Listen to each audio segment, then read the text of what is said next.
Mula sa nangungunang radyo sa lungsod ng Pampanga, ito ang ENGRS Radyo Inhinyero na naghahatid ng balita saan ka man sa Pampanga. Radyo Inhinyero, nagbabalita. Magandang umaga mga kasayt. Kami ngayon ang inyong makakasama sa araw na ito. MRK ang inyong maging angkor para sa araw na ito at sasamahan ako ni Jude Padlan at ito ang ENGRS Radyo Inhinyero. Mahigit isang buwan na online class, natapos na rin. Final examination nalalapit na. At magbabalik ang Radyo Inhinyero matapos ang isang patalastas. Huwag mahihiyang magtanong at hanapin ang check ng right man. Nagbabalik ang Radyo Inhinyero. Ayon sa pamahalaan, nais nilang ibalik ang araw ng pasukan sa Hunyo. Ang malaking katanungan ay kasama ba ang kolehiyo sa nasabing pagbabago? Lilinawin ito ng ating tagapagbalita. Paglilinaw ng pamahalaan na K-12 lamang ang kabilang sa pagbabagong magaganap. Hindi raw nabibilang ang kolehiyo sapagkat nakailalim ito sa CHED. At hindi rin naman daw apektado ang kolehiyo dito dahil iba ang kanilang institusyon.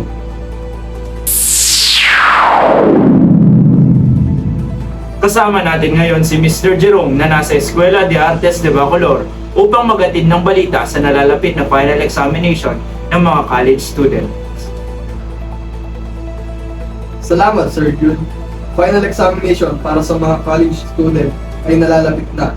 Nandito ako ngayon upang tanungin ang isang college student kung ano ang kanyang nararamdaman sa papalapit na final examination.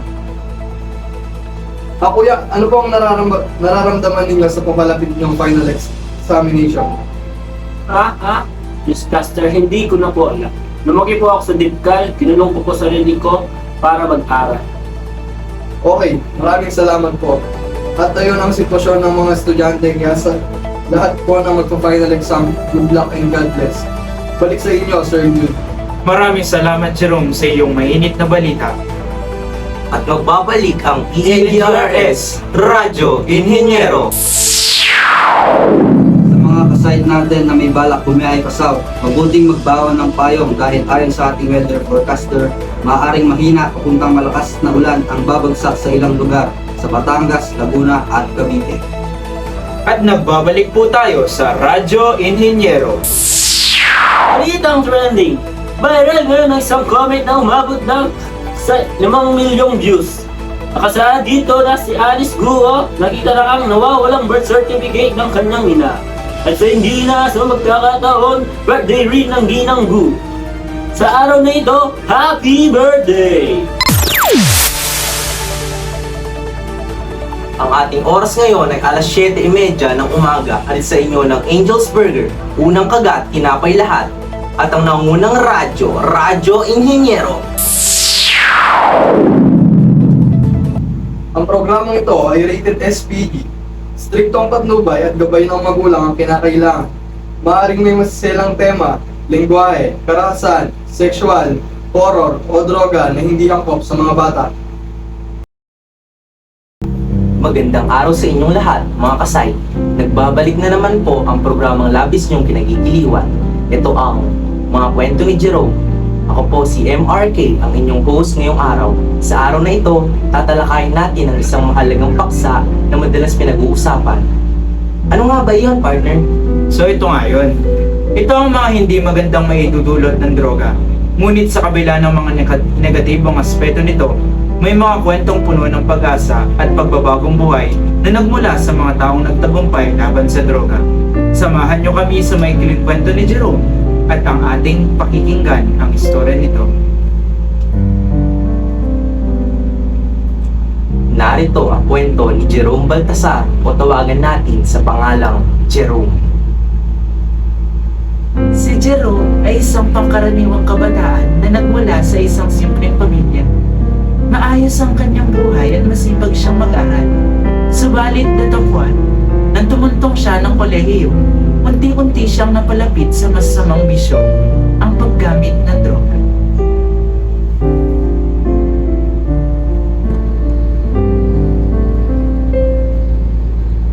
Noong una, sinusubukan ko lang. Gusto ko lang makisama sa barkada. Hindi ko inaakala na unti-unti nang nagbabago ang buhay ko. Sa paglipas ng panahon, ang kanyang pag-aaral ay napabayaan at ang kanyang relasyon sa pamilya ay unti-unti nang nawawasak. Jerome, ano ba nangyari sa'yo? Bakit ka nagkakaganyan?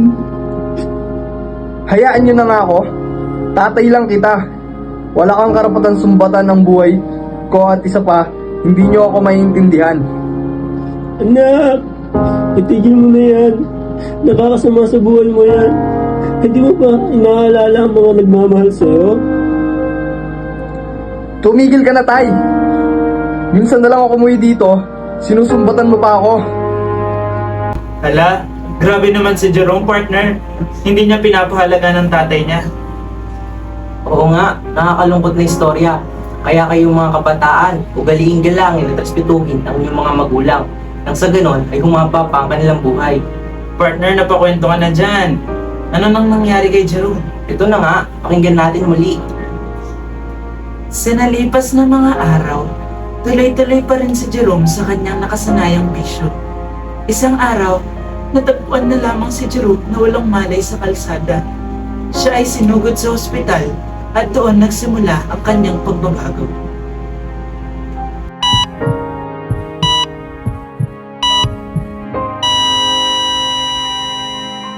Kayo po ba ang kanyang ama? Yes po, Dok. Ano na pong nangyari sa anak ko? Malubahan na ba ang kanyang kalagayan? Ilang araw na siyang hindi umuwi sa amin. Alalang-alala na kami sa kanya. Kung saan-saan na namin siya inanap. Kailangan niya sumailalim sa rehabilitasyon sa lalong madaling panahon. Kung hindi agad ito maaagapan, maraming komplikasyon sa kalusugan niya ang madadamay. Maaari pa nating maibalik ang kanyang dating sigla at kalusugan kung siya ay magpapalihap. Sa tulong ng kanyang mga pamilya at mga espesyalista, unti-unting bumangon si Jerome mula sa kanyang pagkalugmok. Nagkaroon na din siya ng tuwid na pananaw sa buhay.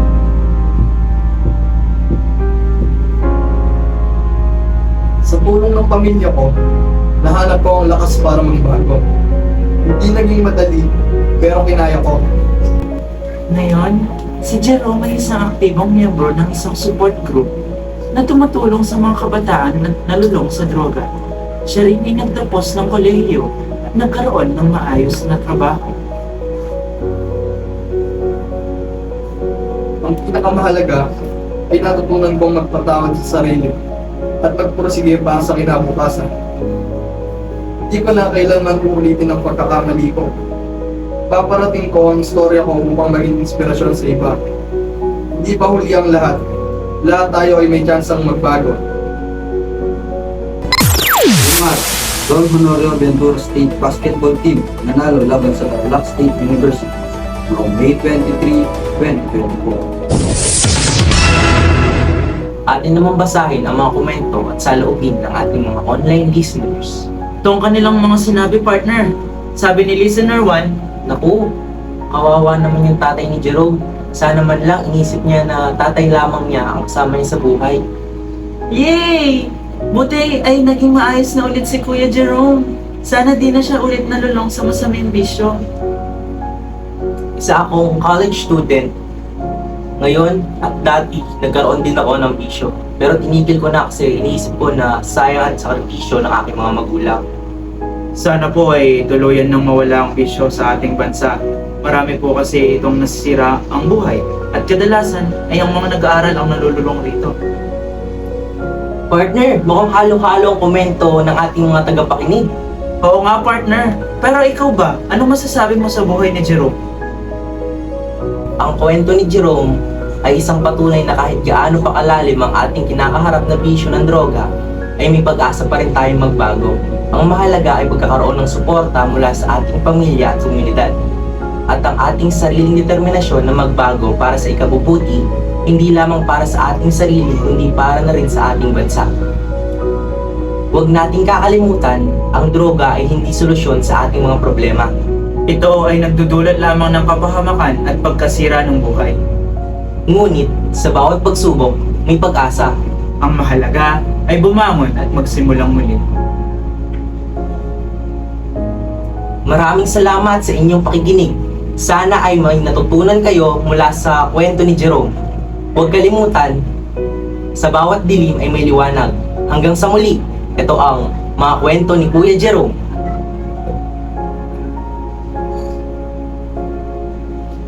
Maraming salamat sa pakikinig aming mga kasay. At ito ang balita at aral kwento para sa umagang ito. Ito si MRK nagpapaalam. At ito si Jude Padlan. At ito ang ENGRS Radyo Inhinyero. Mula sa nangungunang radyo sa lungsod ng Pampanga, ito muli ang ENGRS Radyo Inhinyero na maghahatid ng balita saan ka man sa Pampanga. Magandang hapon mga kasayt. Ako ang inyong makakasama sa hapon na ito, MRK, ang inyong anchor, at makakasama ko si NGP at ito ang inyong lingkod sa hapon ito. Narito ang mga latest nyo balita. final examination ng mga inhinyerong nag-aaral sa Don Honorio Ventura State University natapos na sa araw na ito.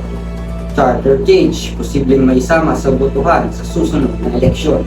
Alice Guo, gumuho ang mundo ng hindi makaspot sa birthday ng kanyang ina. PMDS team, di makalipad. Lumangoy. Dalawang kalbo, nag-shampoo.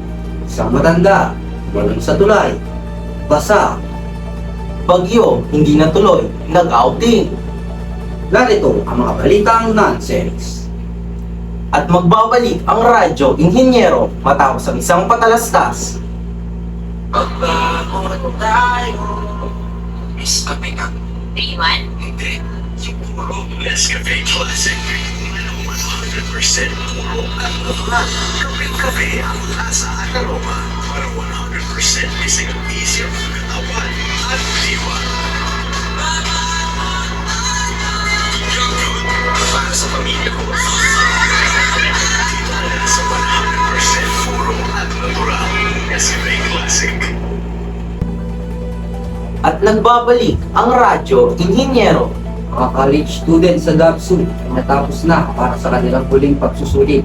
Mga kapwa inhinyero, nakahinga na ng maluwag.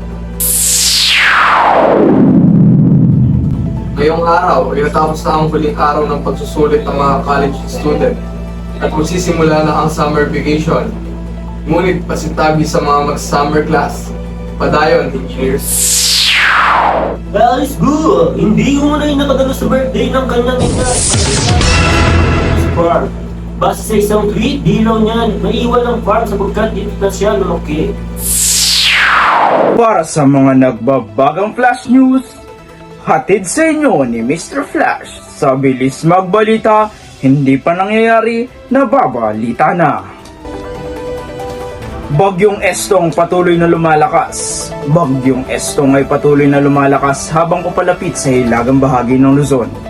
Ayon sa Pag-asa, ang bagyo ay may lakas ng hangin na umaabot sa 150 km per hour, malapit sa gitna, at pagbugso na umaabot ng 185 km per hour. Inaasahan itong magdadala ng malalakas na ulan at pagbaha sa mga apektadong lugar, at pinapayuhan ng mga residente na nasa mababang lugar at tabing ilog na maghanda at lumikas kung kinakailangan. Pagbaba ng inflation rate sa bansa, isang magandang balita para sa mga mamimili dahil ayon sa Bangko Sentral ng Pilipinas, bumaba ang inflation rate ng bansa sa 4.7% nitong Mayo mula sa 5.4% noong Abril. Ito ang pinakamababang naitala mula noong nakaraang mga taon. Ayon sa mga eksperto, ang pagbaba ng presyo ng ilang pangunahing bilhin tulad ng bigas at gulay ang isa sa mga dahilan ng pagbaba ng inflation. Pagdiriwang ng Araw ng Kalayaan, handa na! Handa na ang iba't ibang lugar sa bansa para sa pagdiriwang ng ika-126 na Araw ng Kalayaan sa darating na ika-12 ng Hunyo. Sa Maynila, inaasahang dadaluhan ito ni Pangulong Ferdinand Marcos Jr. kung saan magkakaroon ng parada at mga programa sa Rizal Park. Samantala, iba't ibang aktibidad din ang inihanda sa iba't ibang probinsya upang ipagdiwang ang makasaysayang araw na ito. Gilas Pilipinas panalo sa FIBA Asia Cup Qualifiers. Sa mundo ng palakasan, panalo ang Gilas Pilipinas laban sa koponan ng Japan sa skor na 89-83 sa FIBA Asia Cup Qualifiers. Pinangunahan ito ni Kai Soto ang koponan na may 22 puntos at 10 rebounds. Sa kanilang pagkapanalo, kwalipikado na ang Gilas Pilipinas para sa susunod na round ng competition. Patuloy ang pagsasanay ng koponan upang masigurong maganda ang kanilang magiging performance sa mga susunod pa nilang mga laban. Pamahalaan nagpatupad ng bagong programa para sa edukasyon. Nagpatupad ng bagong programa ang Department of Education na tinawag nilang EDU, Kalidad, na naglalayong itaas ang kalidad ng edukasyon sa bansa. Kasama sa programa ang pag-upgrade ng mga pasilidad ng mga pampublikong paaralan, karagdagang training para sa mga guro at pagpapalawak ng access sa digital learning tools. Layunin ng programa na matugunan ang mga hamon sa sektor ng edukasyon lalo na sa panahon ng post-pandemic recovery. Para sa huling flash, Showbiz News, Alden Richards bibida sa bagong Hollywood film. Isang malaking karangalan para sa Pilipinas ang hatid ng balitang ito. Ang kapuso aktor na si Alden Richards ay napiling maging bahagi ng isang upcoming Hollywood film. Ito ay kinumpirma mismo ni Alden sa isang press conference kaninang umaga. Ayon sa aktor, hindi niya inaasahan ang mga pagkakataon na ito at labis siyang nagpapasalamat sa suporta ng kanyang mga fans. At iyan lamang para sa mga nagbabagang flash news. Balik sa inyo dyan sa ENGRS Radyo Ininyero. Magandang hapon, aming mga tagapakinig. Ngayon ay pakikinggan natin ang mga kwento na gahatid sa atin ng alib at katatawanan. Mga kwentong pawang gawa-gawa lang, ngunit pagbibigay sa inyo ng pampagood vibes. Pa, si Douglas, manliligaw ko. Magandang umaga po dito. Kung ako tuwagin dito, Kasi siya na, pre. itabaw ka ba? Meron po dati. Nagpapanday po ako ng computer shop. Pero nagsara na po, kaya wala na po ang computer shop. Tapos wala na rin po akong trabaho. So, walang trabaho ngayon. Meron po, trabaho po ako sa Jobel eh. Na-promote po ako, kaso bigla akong nag-skip. Panaginip, tinanggal po ako sa trabaho. Ano ba? May trabaho ka ba o wala? Wala po. Nagbibisyo ka ba? Di po. Naninigarilyo ka ba? Di po. Nabababae ka ba? Opo. Hindi po. Miinom ka ba? Niligaw po ako, hindi po ako nag-aaral ng trabaho. Sagutin mo lang yung tinatanong ko. Opo, uminom po ako. Baka gusto niyo rin pong tanungin kung anong ininom ko. Gin, MP, Endors, MP. Sa tingin mo ba nakakabuti ang mga iniinom mo? May coke naman po. Yun lang? Tsaka Sito. Ah, medyo maayos pa yun. Sito Gin. Paano ka kadalas umiinom? Minsanan lang po. Eh, kailan ka huling uminom? Noong last week. Opo. Tapos, yung isang araw. Saka kahapon. Yung gabing hanggang kanilig ng madaling araw. Saka nag-shot po ako bago pumunta dito. Eh, mabisyo ka pala eh. Paano mo mabubuhay yung anak ko dyan? Wala kang trabaho, tapos mabisyo ka pa. Dito, may pera naman ako. O nasaan? Pag pinautang niyo ako. Di mo alam dahil sa'yo ako hindi makakain, hindi rin makatulog dahil masarap ang Sito Gin at ang MP at Redors. Hoy! Hoy! Gabing-gabi na. Ano bang ginagawa mo dito sa labas? Nasa labas ka rin naman. Oh, bakit? Tanot ako. O, tambay ako. Ah, isa ka rin ba sa mga yun? Na nasa labas? Mismo. Nagaya mo? Teka. Huwag ganun, binabalik mo sa akin eh. Ikaw, yung ba alam na may curfew ngayon? Alam ko, kaso... Kaso, Ano nga yun yun? Nakalimutan ko? eh, bakit mo nakalimutan? May problema ba sa memorya mo?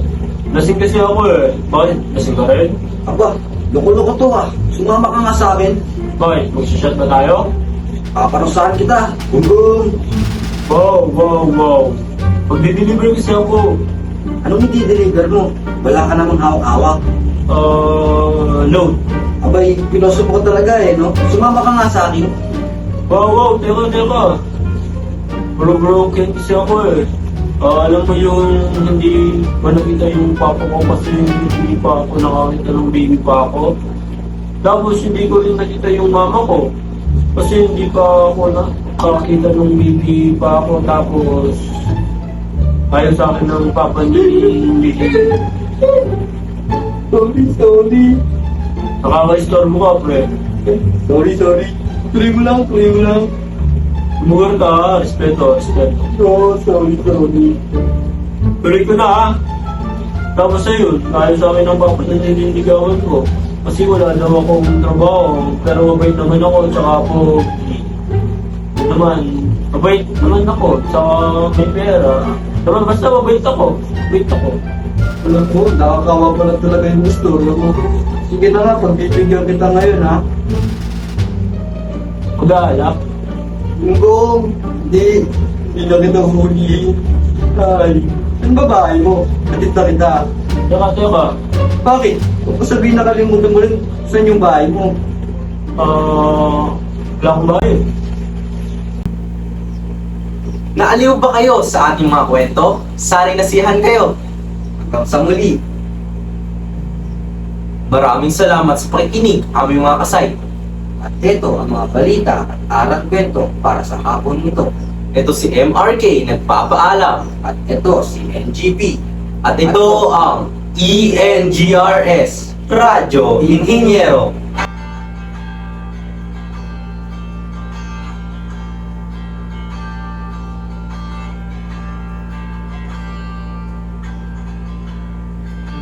Parang isang sine, isang pelikulang romantiko. Hindi ba't ikaw bilang artista, ako yung leading man sa istoryang nagwawakas sa pag-ibig na wagas. Noong langit ng libre at kilamig pa ng hangin, sa iyong tingin ako'y nababaliw, giliw at sa awitin kong ito, sana'y maibigan mo. Ibubuhos ko ang buong puso ko sa munting harana.